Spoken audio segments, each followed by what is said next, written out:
We play and call it work. Hey everyone, welcome to MiniWarGaming.com. We're going to do a Gorechosen kind of an unboxing and intro, and then in the vault immediately after this, Josh and I are going to go play a game of this, well I guess it's a board game, more than a miniature game. Board game. So, a lot of cool stuff inside, 4 new miniatures. You get a pretty decent deal on just 4 Khorne Bloodbound miniatures, so that's why you buy it. Right, I think basically what it is, you're getting 4 characters in the box, and you're paying the price of 2 characters. And then getting 2 other characters in the rules, not bad. Essentially for free, I guess. And you get a cool little board game where Josh and I played, I think, 3 games today. We came back from lunch and started playing in the back office. Then we recorded one, which we already did, which will be available to watch right now in the MiniWarGaming Vault. But it's just a 2 to 4 player, throw everybody in the arena, the pit, the cage, and duke it out. Yep. You have to draw some cards, which control your combat moves, your movement itself, or even special actions you want to do. There is some tactics to it. So trying to dodge, move away, when you duck under. So you dodge, duck, parry, dive, dip. and dip. I haven't seen that movie in a while. If you can dodge a wrench, you can dodge a Gorechosen.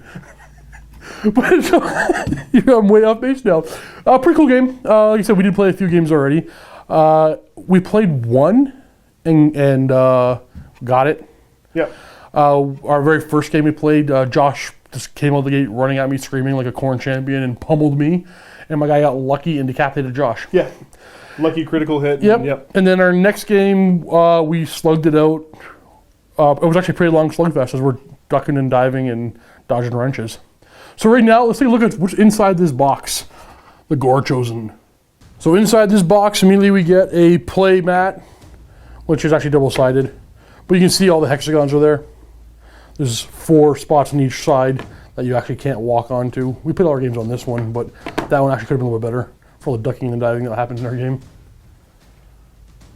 And of course, this game's a workshop game, so you're getting some sweet, well-designed plastic miniatures, 4 of them for the game, for representing the 4 different players. As mentioned, we've got 4 minis in the box. These are all miniatures that you'd also use in Age of Sigmar, so kind of handy. First character we have is Heldrax Gore-Touched, who is a Slaughter Priest. We have the Skull Grinder Core Hammer Skull. Next up is Vexnar the Reaper, our aspiring Deathbringer. Last and certainly not least is Redarg Bloodfane, the Exalted Deathbringer. So everything you're getting inside the box, we have your models and their special cards showing where their kill zones are. So this guy here, for example, he's on this square, he's facing that way. He hit everybody here and here. He actually hits better farther away. And then you get guys like, oh, say this guy. He can only hit what's directly in front of him, but he hits better. He hits on 2s, does less damage. So they all have their own little arcs of damage, special abilities, wound counters, your wrath marker. The game is played pretty simply with, you get a bunch of cards in your hand, and every card can do one of 3 things. A move, a special ability, or an attack, or kind of a dodge, or duck, or parry. And, of course, a handful of tokens that come in every game that you always need. There you have it. There's the contents of the Gorechosen box set. We've already played a couple of games. What'd you think of it? Overall, I mean, it's a really simple kind of, I'd say like a beer and pretzels hanging out with your buddies. Like, it's not a super serious game by any means. It's fun, though. You pick it up pretty fast. There is plans and strategy. You can try to pull off a cool move. I tried to duck behind you a few times, but you happen to have the one card in your hand that can stop me from really getting behind you. It was pretty cool. It was fun. Back and forth. I definitely would like to try this game with probably a couple more people. Yeah, one-on-one is fun. Yep. But yeah, to get a couple people together to play this all at once. It comes to 4 characters. I don't know if the rules would support more than that. You never know. As it stands right now, because even before they released the game in the latest White Dwarf, they had released rules for a couple other I think is so cool. We already have rules in the White Dwarf for more characters for this game. I think it's awesome the Game Workshop is doing that. That's awesome. Yeah.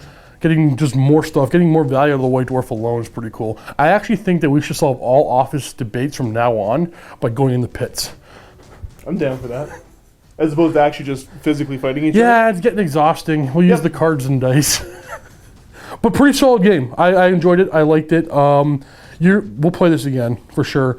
Oddly enough, I'm actually really enjoying the board games that are coming in the the Games Workshop boxes that have come out lately. Like even Betrayal of Kelth. That was pretty cool.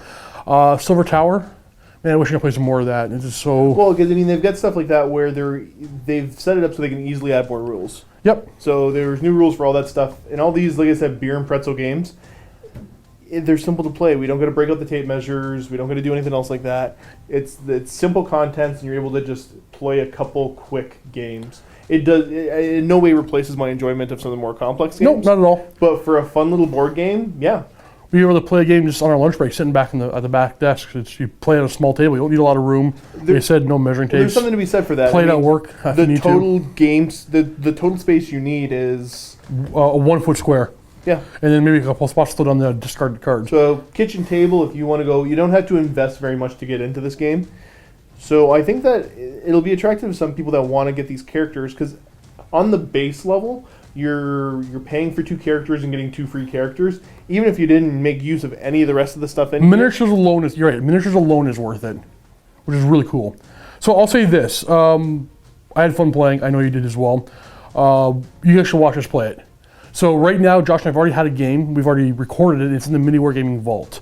It's not that long of a game, we go through one round, actually it was a pretty good slugfest, and it was good, it was entertaining, and there was some ups and downs and lucky dodges and good stuff. Now, if you're already a Vault member, you can click the link below, get yourself a 7-day free trial just to watch that game. Check out our Gorechosen test game. I'll play some more of it, I like it. Join us in the Vault, guys. Happy wargaming.